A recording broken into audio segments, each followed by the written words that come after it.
नमस्कार, मैं हूं चंद्रशेखर जोशी और आप देख रहे हैं अंतर्राष्ट्रीय खबरों का सबसे भरोसेमंद कार्यक्रम खबर दुनिया की। इस कार्यक्रम में हम आपको इस वक्त की बड़ी और महत्वपूर्ण अंतर्राष्ट्रीय खबरें बताते हैं और दो खबरों पर अपने विशेषज्ञ मेहमान के साथ चर्चा करते हैं। आज हम चर्चा करेंगे कि दशकों से जनता के प्रदर्शनों और अमेरिका के साथ तनाव के बावजूद ईरान का इस्लामिक सत्ता तंत्र अभी तक कैसे मजबूत बना हुआ है। वहीं हम ये भी चर्चा करेंगे कि ग्रीनलैंड पर अमेरिकी कब्जे के लिए अब जो नई शुरुआत अमेरिका ने की है उसके मायने क्या हैं। साथ ही कार्यक्रम में हम आपको बताएंगे कि थाईलैंड में एक क्रेन कैसे बनी मौत की क्रेन। होंगी और भी महत्वपूर्ण अंतर्राष्ट्रीय खबरें, लेकिन आइए सबसे पहले आपको दिखाते हैं इस वक्त की अंतर्राष्ट्रीय हेडलाइंस। ईरान के आर्थिक हालात पर राष्ट्रपति पेजेश्कियन का बड़ा बयान, कहा लोगों की मांग पर गंभीरता से विचार करने की जरूरत। प्रदर्शनकारियों को लेकर ट्रंप के बयान की निंदा, न्यायपालिका के तेवर सख्त। बढ़ते प्रदर्शन के बीच ईरान में रह रहे भारतीय नागरिकों के लिए एडवाइजरी। विदेश मंत्रालय ने बदलती सुरक्षा स्थिति को देखते हुए दी जल्द देश छोड़ने की सलाह। हेल्पलाइन नंबर जारी। ग्रीनलैंड के डेनमार्क के साथ रहने पर ट्रंप की खुली धमकी। ग्रीनलैंड को अमेरिका की राष्ट्रीय सुरक्षा के लिए बताया जरूरी। तीनों देशों के विदेश मंत्रियों की व्हाइट हाउस में बैठक।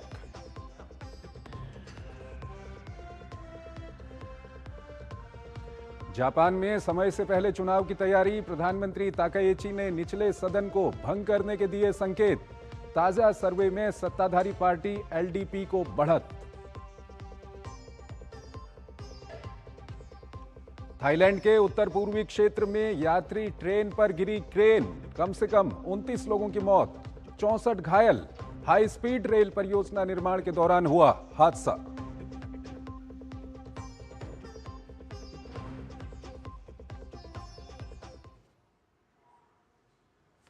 और आइए पहली बड़ी खबर की ओर आपको लिए चलते हैं। ईरान में जनता के प्रदर्शन नए नहीं हैं, लेकिन इस बार प्रदर्शनकारियों को अमेरिकी राष्ट्रपति ट्रंप के खुले समर्थन ने इन प्रदर्शनों को ईरान के इस्लामिक सत्ता तंत्र के लिए बड़ी चुनौती बना दिया है। 2500 से ज्यादा लोगों के मारे जाने की खबर और प्रदर्शनकारियों को मौत की सजा दिए जाने की हलचल ने ईरान को नए मोड़ पर लाकर खड़ा कर दिया है। ईरान के ताजा हालात और वैश्विक प्रतिक्रिया को लेकर हम पहले आपको एक रिपोर्ट दिखाएंगे और उसके बाद अपने विशेषज्ञ मेहमान से चर्चा करेंगे कि दशकों से अमेरिकी और पश्चिमी चुनौती और जनता के विरोध प्रदर्शनों के बावजूद खामनेई के नेतृत्व में ईरान की सत्ता का किला मजबूत कैसे बना हुआ है।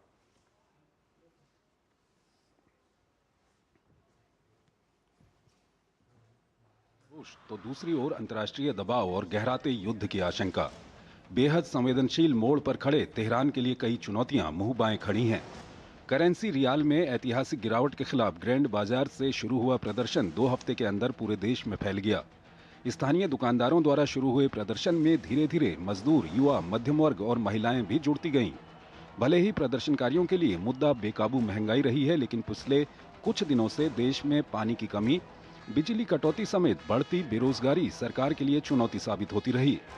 मानवाधिकार संगठनों ने विरोध प्रदर्शनों में अब तक 2500 से अधिक लोगों के मारे जाने का दावा किया है, जिसमें 2403 प्रदर्शनकारी और 147 सरकार से जुड़े लोग शामिल हैं। ईरानी अधिकारियों ने भी पहली बार अशांति में करीब 2000 लोगों के मारे जाने की पुष्टि की है। ईरान में जारी विरोध प्रदर्शनों के बीच राष्ट्रपति मसूद पेजेश्कियन का बड़ा बयान भी सामने आया। उन्होंने माना कि देश के गंभीर आर्थिक हालात को लेकर ईरानी नागरिकों की मांगों को समय रहते सुना जाना चाहिए था। इस बीच प्रदर्शनकारियों का नेतृत्व कर रहे रेजा पहलवी ने सेना से विरोध प्रदर्शन में शामिल होने की अपील की। अमेरिकी राष्ट्रपति डोनाल्ड ट्रंप की चेतावनी के बावजूद न्यायपालिका ने संकेत दिया कि प्रदर्शनों के दौरान हिरासत में लिए गए लोगों के मामलों की त्वरित सुनवाई होगी और उनके खिलाफ सजा की तामील भी होगी। जज की टिप्पणी को ट्रंप के लिए सीधी चुनौती माना जा रहा है, क्योंकि अमेरिकी राष्ट्रपति ने प्रदर्शनकारियों के खिलाफ फांसी की सजा को लेकर ईरान को चेतावनी दी थी। अपने ताजा बयान में ट्रंप ने ईरानियों से विरोध जारी रखने की अपील करते हुए कहा कि मदद रास्ते में है। हालांकि उन्होंने ये स्पष्ट नहीं किया कि ये मदद किस रूप में होगी, लेकिन संकेत दिया है कि ईरान के खिलाफ सैन्य कार्रवाई भी विकल्पों में शामिल हो सकती है। हालांकि जानकारों का मानना है कि ट्रंप की अपील अभी फिलहाल बयानों तक ही सीमित है, लेकिन अगर तेहरान में प्रदर्शन और हिंसक होता है तो कार्रवाई की संभावना बन सकती है। इस बीच ईरान ने ट्रंप के बयानों को राजनीतिक अस्थिरता फैलाने का प्रयास करार दिया। ईरान ने चेतावनी देते हुए कहा है कि अगर हमला हुआ तो इजराइल और अमेरिकी ठिकानों और उनके जहाजों को निशाना बनाया जाएगा। ईरान ने कूटनीतिक स्तर पर कतार, तुर्की, इराक और संयुक्त अरब अमीरात से संपर्क तेज कर दिया है। ईरानी विदेश मंत्री अब्बास अराक्ची ने पश्चिमी देशों से आंतरिक मामलों में दखल बंद करने की अपील की। उधर ईरानी तेल के सबसे बड़े खरीदार देश चीन ने भी अमेरिकी राष्ट्रपति के बयान को अंदरूनी मामलों में दखल करार दिया है। रूस ने कहा कि अमेरिका प्रदर्शन को बहाना बनाकर ईरान पर हमले का बहाना ढूंढ रहा है, लेकिन उसे इसके भयानक नतीजे के बारे में भी पता होना चाहिए। दरअसल ईरान एक ऐसा देश है जहां विरोध प्रदर्शनों की कहानी नई नहीं है। 1979 की इस्लामिक क्रांति के बाद से ईरान में दर्जनों बार सड़कों पर गुस्सा उतरा, लेकिन उतनी ही बार सरकार ने उसे दबा दिया और खामनेई के किले में कोई दरार नहीं आई। अशोक सज्जनहार हमारे साथ जुड़े हुए हैं, पूर्व वरिष्ठ राजनयिक हैं, विदेशी मामलों के जानकार हैं, उनसे हम बातचीत करेंगे। अशोक जी, बहुत बहुत स्वागत है आपका हमारे इस कार्यक्रम में। अशोक जी, जिस मामले पर हमने अभी आपके साथ चर्चा करनी है उस पर हम बात में जाएंगे, लेकिन पहले आपसे ये जानना चाहेंगे कि आज प्रेसिडेंट पेजेश्कियन का एक बयान आया है। उन्होंने, जो ईरान की सरकारी न्यूज़ एजेंसी है उसने रिपोर्ट किया है, वो बैठक कर रहे थे वहाँ के जो इकोनॉमिक मिनिस्टर हैं उनके डेप्यूटीज़ के साथ। उन्होंने कहा कि हमने पहले ध्यान दिया होता तो ये हालात नहीं बनते। क्या कुछ कहेंगे अशोक जी? जी, बहुत धन्यवाद मुझे आमंत्रित करने के लिए। आप बिल्कुल ठीक कह रहे हैं। देखिए, जब मसूद पेजेश्कियान बनकर आए थे राष्ट्रपति, जी। तो यही कहा जा रहा था जो वो एक मॉडरेट हैं, हम्म। वो एक्सट्रीमिस्ट नहीं है। जैसे इब्राहिम रईसी थे उनसे पहले, जिनको असैसिनेट कर दिया गया था, मार दिया गया था, या उससे पहले महमूद अहमदी निजात थे, तो वो बड़े ही फंडामेंटलिस्ट थे, बड़े एक्सट्रीमिस्ट थे। और इसीलिए जब ये आए थे तो उन्होंने बात की थी जो हमें बातचीत से इन तथ्यों को सुलझाना चाहिए। तो उनका जो बयान है वो बिल्कुल उसी के तौर तरीके पर है जो उन्होंने पहले कहा था, जो हमको बातचीत से सुलझाना चाहिए और एक्सट्रीमिस्ट कोई पोजीशन नहीं लेनी चाहिए। ठीक है अशोक जी, अब सवाल यहाँ पर यह है कि इस्लामिक रेवोल्यूशन के बाद हम देख रहे हैं कि जो वहाँ पर सत्ता है, क्लैरिकल रिजीम जो वहाँ पर है, उसके खिलाफ कई विरोध प्रदर्शन वहाँ पर हुए। पश्चिमी देशों में, खासकर हम अमेरिका की बात करें या दूसरे देशों की बात करें, इजराइल की बात करें, लगातार तनाव रहा, कई हमले भी हुए। ऐसे में आपसे हम ये जानना चाहते हैं कि ये जो क्लैरिकल सिस्टम है, इसमें अभी भी कहीं कोई दरार नहीं देखी जा रही है? किसी तरह का कोई विरोध प्रदर्शन ईरानी आर्मी की ओर से या दूसरे जो संस्थान है उनकी ओर से हमने कभी नहीं देखा, क्यों? जी, आप देखिए, बिल्कुल ठीक कह रहे हैं। जो ना तो इरानियन आर्मी की तरफ से कोई इनमें दरार आई है, ना आईआरजीसी, क्योंकि आईआरजीसी वहां पर इस्लामिक रेवोल्यूशनरी गार्ड कोर जो है वो वहां की आर्मी से कहीं ज्यादा सशक्त है। उसके पास सीधा वो कनेक्शन है जो उनके सुप्रीम लीडर हैं अली खमेनी, उनके साथ है। तो उसमें कोई दरार नहीं देखी गई, क्योंकि जो पहले यहाँ पर जो भी ऐसे प्रदर्शन हुए हैं, 2022 में महसा अमीनी को जब उनकी मौत हो गई थी क्योंकि वो हिजाब का मामला था, उन्होंने हिजाब नहीं पहना। उससे पहले 2019, उससे पहले 2009। तो देखिए, वो बहुत ही हेवी हैंडेड तरीके से, बहुत ही कड़े कदम उठाकर उन्होंने इसके ऊपर बहुत कंट्रोल कर पाने में सफलता की है। परंतु अभी जो हो रहा है, जो अभी ये जो प्रोटेस्ट हुए हैं, आपने देखा है 28 दिसंबर को शुरू हुए हैं, करीब 15-17 दिन हुए हैं इसको। परंतु वो आर्थिक रूप से बहुत ही मुश्किल पैदा कर दी है उन्होंने लोगों के लिए, क्योंकि उनकी जो करेंसी है, रियाल है, वो एकदम से घटकर, जैसे $1 की कीमत करीब 1.5 मिलियन रियाल हो गई, मतलब 15 लाख रियाल हो गई। तो ये बहुत ज्यादा है और इन्फ्लेशन बहुत ज्यादा बढ़ गई है। आपको याद होगा, आपके देखने वालों को याद होगा, 1979 में जब इस्लामिक रेवोल्यूशन आई थी, इस्लामिक शासन आया था, तब भी जो बाजार के लोग थे उन्होंने इस्लामिक शासन के लिए उन्होंने उसमें हामी भरी थी। और अभी ये पहली बार है जो बाजार उतरा है इस्लामिक जो सरकार है उसके विरुद्ध। तो इसीलिए आपने देखा है 2 हफ्ते में पूरे देश में, देश बहुत बड़ा है ईरान का, कोई छोटा देश नहीं है, जनता उनकी आबादी भी बहुत बड़ी है, परंतु बहुत ही जल्दी चारों तरफ फैल गई है। और ऐसा लगता है जो ये वाला सबसे ही हानिकारक, सबसे ही सीरियस प्रदर्शन है पिछले 46 साल में, जब से ये इस्लामिक सरकार वहां पर आई है। ऐसे में सवाल ये उठता है कि जो प्रेसिडेंट ट्रम्प बोल रहे हैं कि आप, वो प्रदर्शनकारियों को बोल रहे हैं कि आप अपने संस्थानों को कब्जे में ले लीजिए, मदद रास्ते में है, इसको आप किस तरह से देखते हैं? अमेरिका, ये जो बयान है, इनका क्या फर्क पड़ेगा? और अगर मदद भी किसी तरह की होगी तो वो किस तरह की होगी? देखिए, वो उनको भड़काने का प्रयास कर रहे हैं, वो उनको परंतु सबसे मुश्किल बात इनके लिए ये है जो वहां पर कोई लीडरशिप नहीं है इनके पास। और ये अब रजा पहलवी जो आपने दिखाया अपनी रिपोर्ट में, वो कह रहे हैं जो मैं आपके साथ खड़ा हूं, परंतु उनको कोई इतना ज्यादा सपोर्ट नहीं है। जहां तक बात है किस प्रकार की सहायता वो लेकर आएंगे, तो उसमें अभी ये बिल्कुल क्लियर नहीं है। जो क्या अपने वहां पर ट्रूप्स तो नहीं लाएंगे, परंतु हवाई तरीके से अगर कोई वहां पर हमला करेंगे तो वो कर सकते हैं, या फिर कोई साइबर अटैक वहां पर कर सकते हैं। वो जरूर एक विकल्प है जो कि जिसका कि वो प्रयोग कर सकते हैं। परंतु अभी उन्होंने ये नहीं बताया है जो किस प्रकार की, क्या वो अपने वहां पर ट्रूप्स लाएंगे, क्या इजराइल वहां पर बॉम्बिंग करेगा, क्या खुद अपने आप बॉम्बिंग करेंगे, तो ये आगे के दिनों में देखना पड़ेगा जो किस प्रकार की सहायता वो कह रहे हैं जो रास्ते में है। अशोक जी, एक तरह का पोलराइजेशन भी नजर आ रहा है दुनिया में। अगर हम देखें तो एक तरफ अमेरिका, इजराइल, यूरोप के देश हैं, दूसरी तरफ जिस तरह से रूस और चीन की ओर से बयान आ रहे हैं, क्या कुछ आप कहेंगे?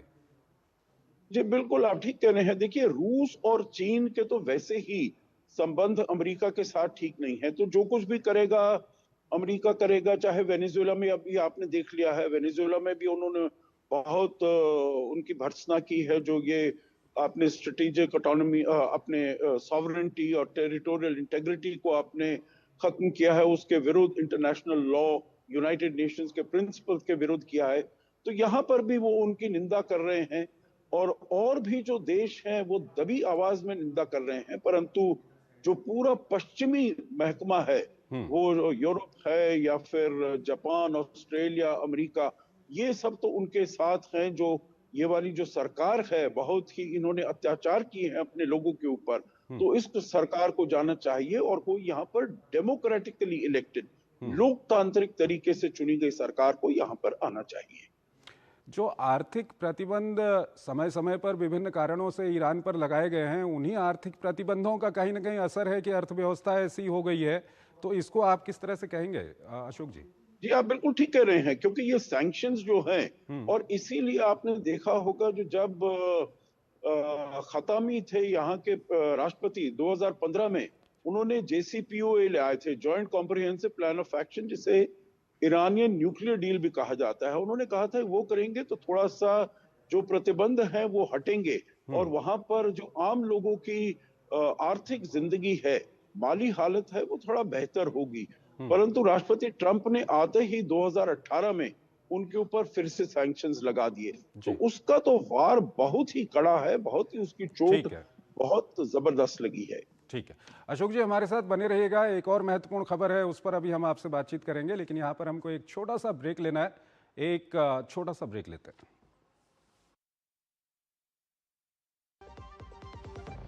जब सूर्य अपनी दिशा बदलता है, तब एक नए दौर की शुरुआत होती है।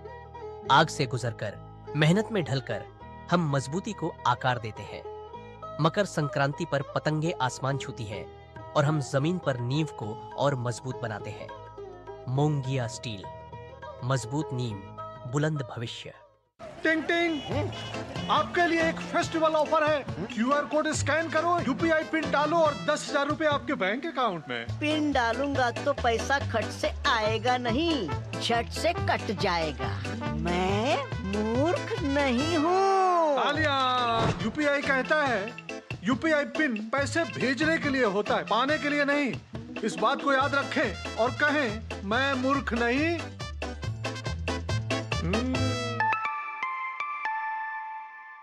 जाइए, आप भी किसी का टेस्ट लीजिए।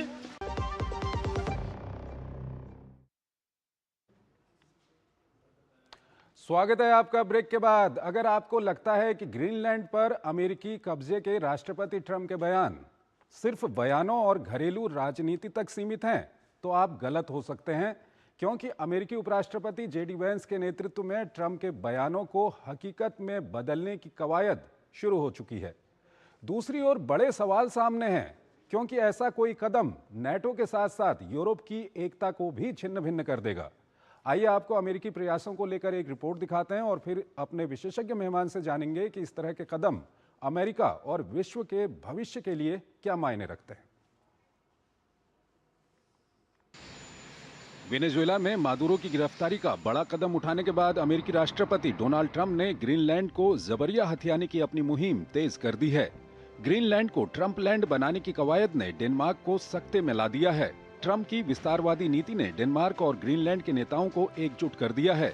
डेनमार्क की प्रधानमंत्री मैटे फ्रेडरिक्सन और ग्रीनलैंड के प्रधानमंत्री जेन्स फ्रेडरिक नीलसन ने अमेरिकी आक्रामकता का डटकर सामना करने की बात कही है। वहीं बुधवार को अमेरिका, डेनमार्क और ग्रीनलैंड के नेताओं की व्हाइट हाउस में बड़ी बैठक होने वाली है। डेनमार्क के विदेश मंत्री लार्स लोके रासमुसेन और ग्रीनलैंड की विदेश मंत्री विवियन मोर्जफेल्ड बुधवार को उपराष्ट्रपति जेडी वेंस और विदेश मंत्री मार्को रूबियो के साथ वार्ता करेंगे। बढ़ते दबाव के बीच ग्रीनलैंड के प्रधानमंत्री जेन्स फ्रेडरिक नीलसन ने अमेरिका को दो टूक जवाब दिया है।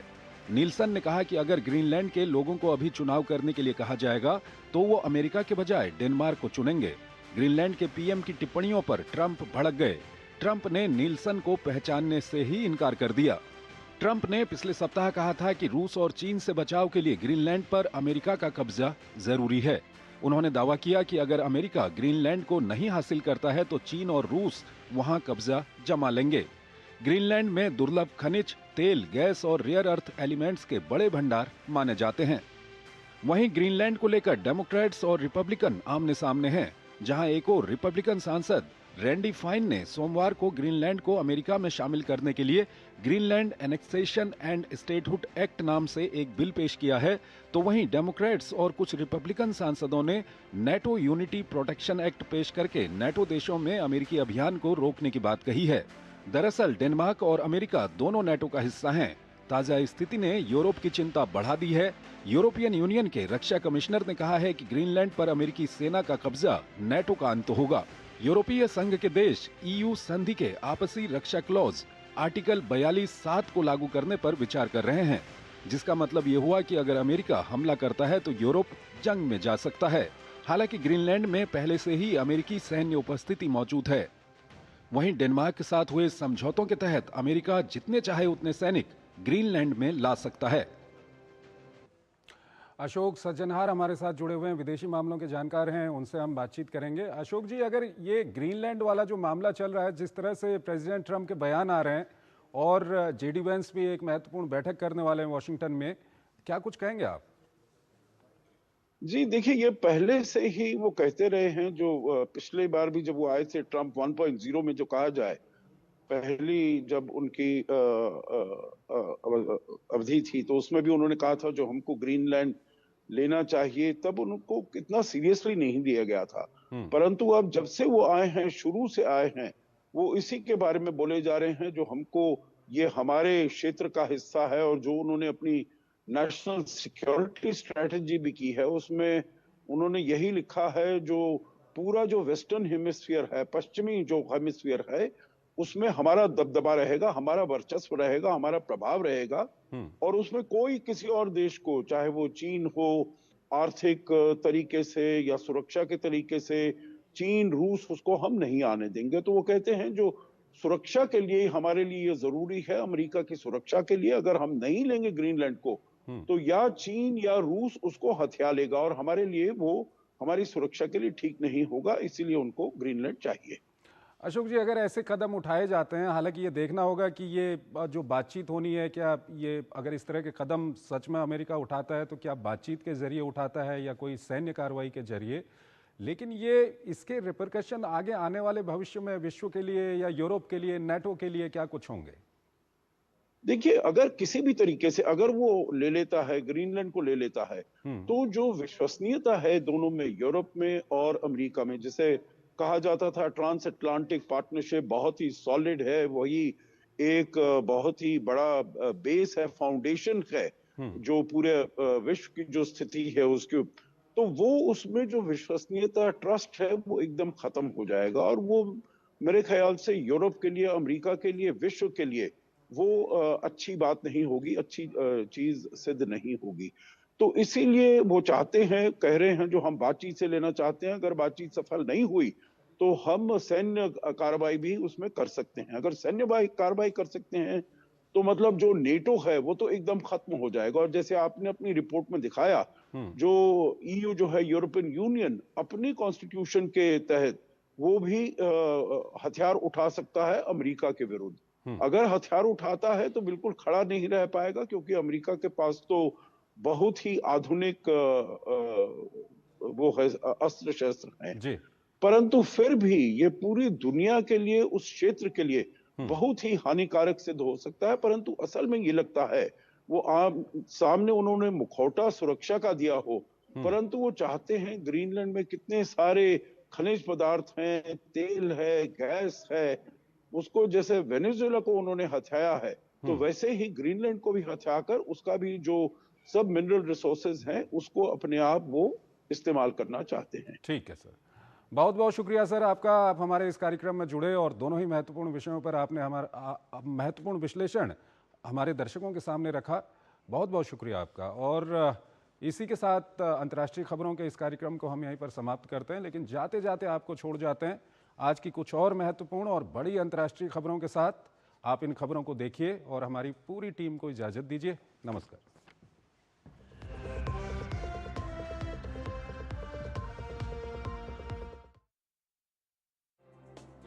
थाईलैंड में एक बड़ा रेल हादसा हुआ है। यह हादसा बुधवार सुबह सीखियो जिले में हुआ। जानकारी के मुताबिक एक क्रेन गिरने की वजह से यात्री ट्रेन पटरी से उतर गई, जिसमें कम से कम 27 लोगों की मौत हो गई और 30 से ज्यादा लोग घायल हो गए। स्थानीय पुलिस के मुताबिक हादसे वाली जगह पर हाई स्पीड ट्रेन लाइन का निर्माण चल रहा था और वहां लगी कंस्ट्रक्शन क्रेन सीधे ही ट्रेन के ऊपर गिर गई, जिसके चलते यह हादसा हुआ।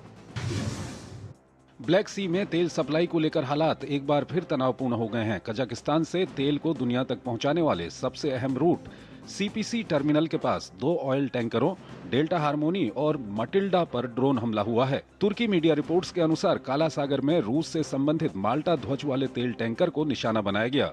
लगभग 4 साल से चल रहे इस युद्ध के दौरान यूक्रेन ने कई बार सीपीसी टर्मिनल को निशाना बनाया है, जिसमें पिछले नवंबर में किया गया नौसैनिक ड्रोन हमला भी शामिल है। हालांकि यूक्रेन ने इस ताजा हमले पर कोई प्रतिक्रिया नहीं दी है।